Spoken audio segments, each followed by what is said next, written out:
YouTube, this video is going to be about the recent Dragon Ball FighterZ patch. As you can tell from the title, it is not a patch that is received positively by the community, mostly the pro players that are currently playing. So for example, I'm just going to use him as an example because he made a recent tweet that is very understandable, but I feel like needed to be talked about. Invincible says, "Sorry to everyone who wanted to see me play in the World Tour, but I'm not competing.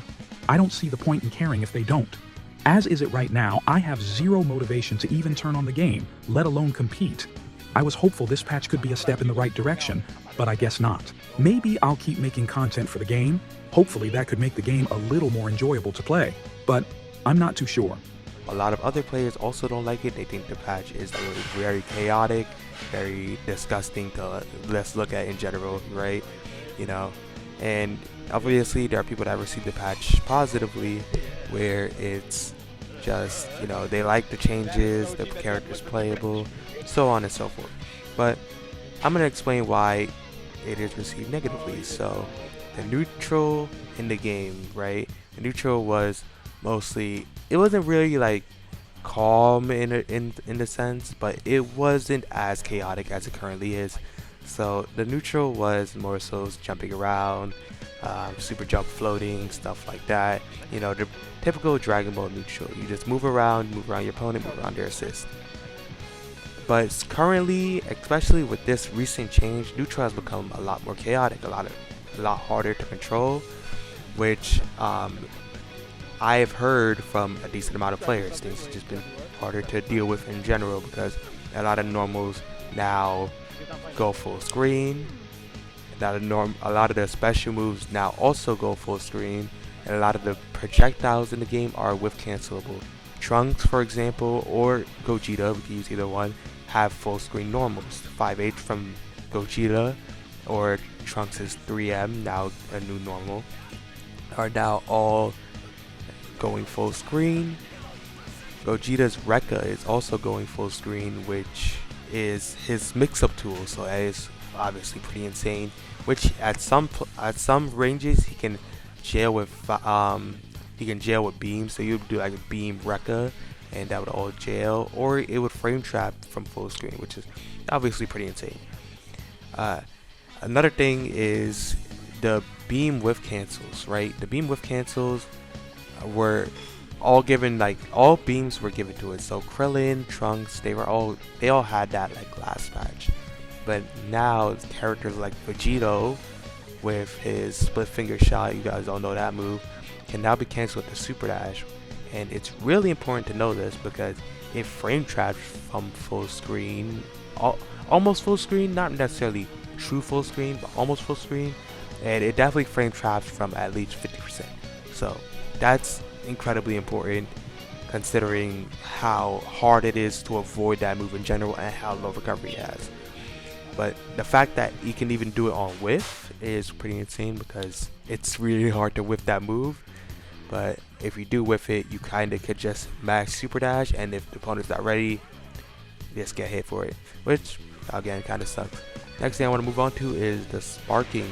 Sparking has now been changed to the fact that you can do a lot of cancels on block. So for example, if I am 16, I can do EX grab 214S, and the 214S is +8, and the EX grab is 6 frames. So basically you get an infinite block string from sparking when you're 16. But I don't even think that's the most broken part.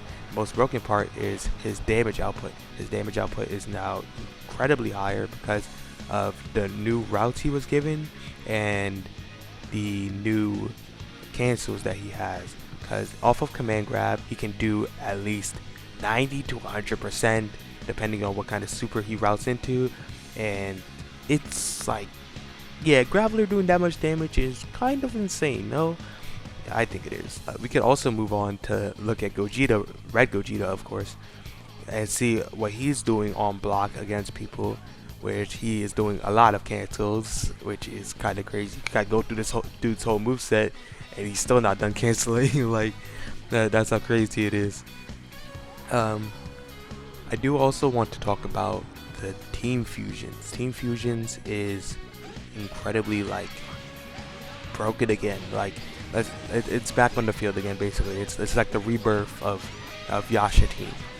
And the reason I say that is because both fusions, aka Vegito and Gogeta, got buffed again, which they were already hard to deal with before. But now I believe, and of course other people also believe, that this team is stronger than it was originally when it was originally found out by Yasha. So that's pretty insane to obviously say. But if you look at the clips that I'm about to show you, where Vegito throws his projectile and either gets a 50-50 or he's about to get 2H, but 78 of course comes to save the day like he usually does. So things like that I think are a big reason, a big thing to talk about. Another thing we should talk about is the strength level of Vegito. Vegito's strength level has probably gone up to prime Labco's level, in my opinion. He's that strong.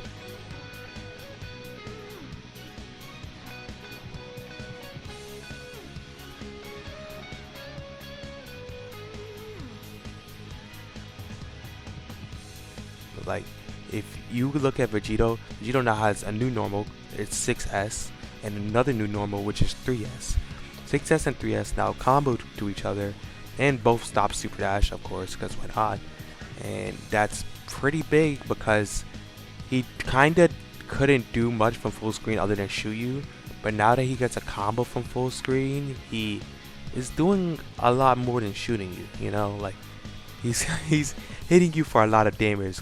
Not even talking about how his combo routing or like the way he hits you is now considerably better than before.